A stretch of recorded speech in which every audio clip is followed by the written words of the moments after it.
Thank you, Madam Chair, and through you to the Minister, I want to express my appreciation for her efforts to get this this bill through in this sitting to committee stage, and to have it drafted for our consideration in such a timely manner, because it's going to make some important changes for children and families in this province that have been long overdue. So congratulations on getting the bill tabled and now through to committee.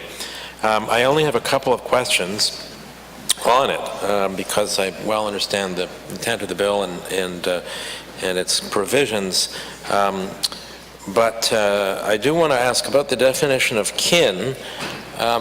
I was a bit surprised to see the definition of kin extended beyond the conventional definitions of kin, which have to do with blood relations, essentially. And this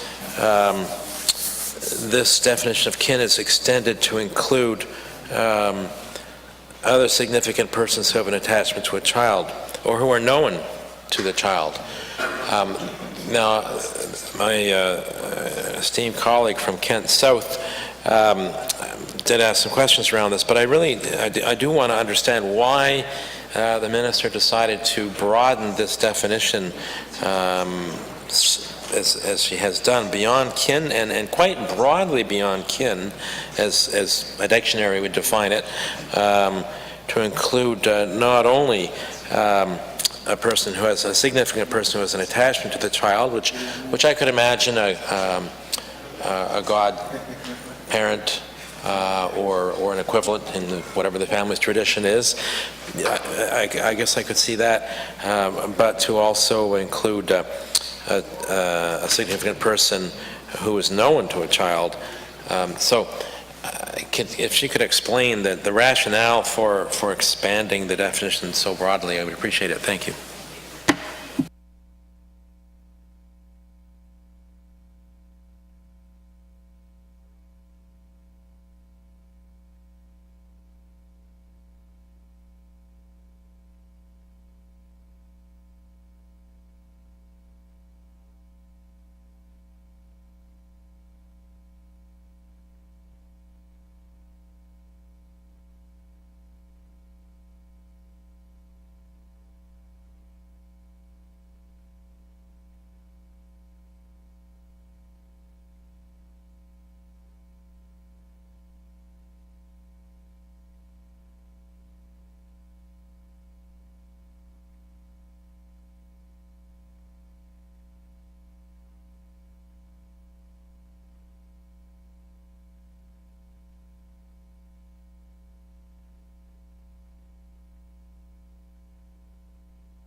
I appreciate the question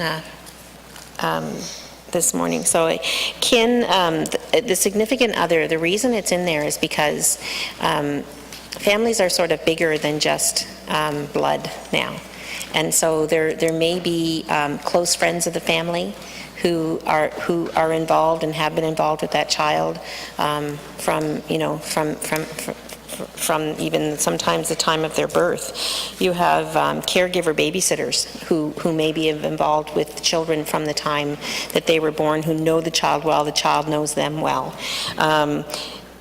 And so that's why significant other is important to keep in there, and it really must be defined in the broadest sense, because we want to ensure that children are comfortable with who they're placed in. And so it may be that they get to be placed with someone they know, and if that's not possible, then the alternative is foster care, and we've got great foster care families out there as well. But if we have an option to put a child with kin and include the significant others, it opens up the potential to encompass as many options as we can. And of course, your on-the-ground social workers are going to be very diligent in defining the significant other, and to ensure that it's a good placement. They have all of the proper checks that would have to go through, the same as foster parents would have to. And so we didn't want to limit it to blood relation. We wanted to give as much opportunity as possible for the child to be in a place where they were comfortable. Thank you for that response. And as I sort of alluded to, I'm not, fairly comfortable with the idea of adding a significant person with an attachment to the child here for the reasons the minister has indicated. I think it's sound logic, good rationale, but it also includes that. So I guess there's two pieces to this. So if she could just elaborate a little bit further. So it describes kin to include significant persons who have an attachment to a child. That's good. But also significant persons who are known to a child, which to me lacks the precision of the first part of that. So maybe she could, if the minister could just explain why that would have been added into the definition. I truly am not trying to stretch this out, but I do think it's important to make sure this is right, and I want to understand why that was added.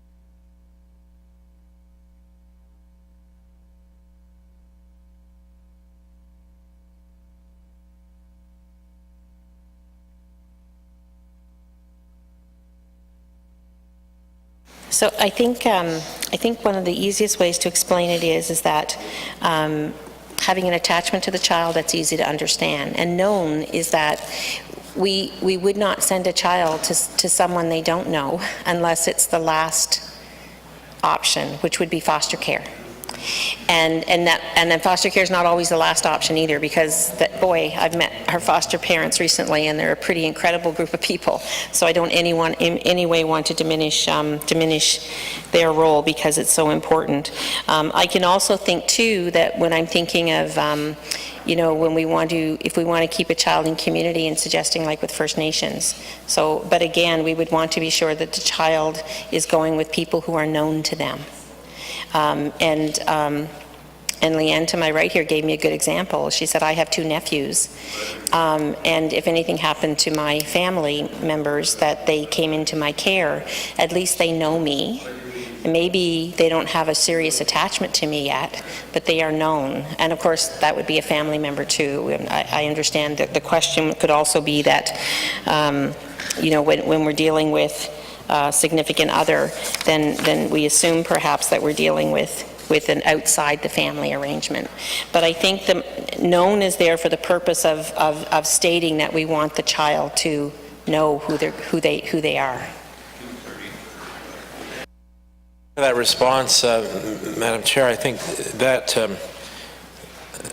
I think that's a good explanation. As we know, the efficacy of law often comes down to the precision of definitions, and we don't want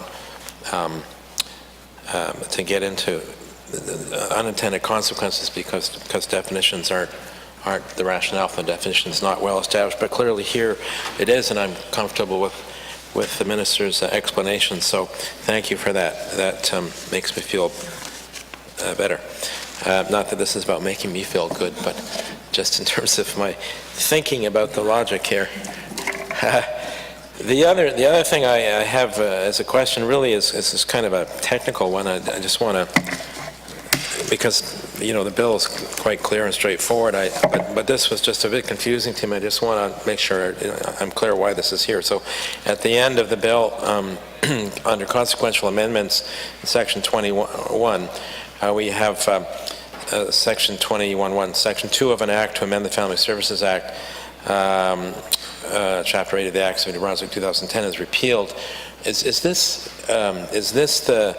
the act that was never proclaimed that's being repealed, or is this something else? Just so I'm clear what this refers to.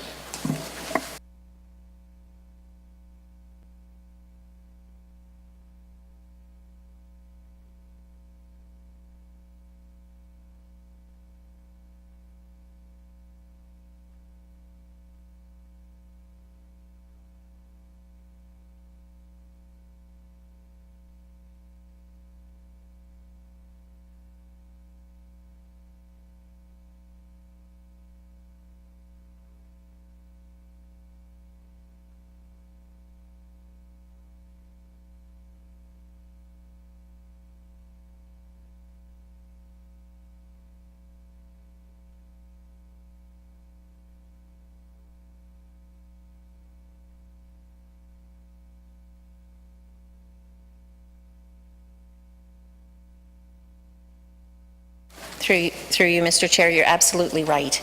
It is the 2010 legislation that was never proclaimed. That's what it refers to. Okay, thank you, and thank you for those responses.